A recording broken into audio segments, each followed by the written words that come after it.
Windows users can take screenshots and use markup directly in the screenshot using the Microsoft Edge browser on Windows 11. Let's quickly jump into the settings. Launch the Edge browser. From the top right corner of your browser, tap on the More option. Scroll to Settings and select Appearance from the left sidebar of the window. Scroll down to the Toolbar section under Other Appearance Settings. Again, scroll and find Screenshot, then enable the toggle. As you can see, the screenshot icon appears on the browser toolbar.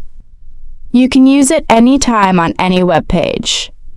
There are 3 options available: Capture Area, Capture Screen Area, and Capture Full Page.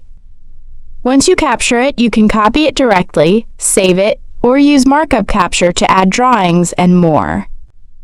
A new update is coming that will allow you to add text, shapes, and more. The update is currently rolling out in the beta version and will be available soon on the public Windows 11 release. Under the Share option, you can open the screenshot in photo editing tools like Paint, the snipping tool, or other third-party photo editing software. That's it. I hope you found this tip helpful. Please like this video to help it reach more people, and leave a comment if you need any other help.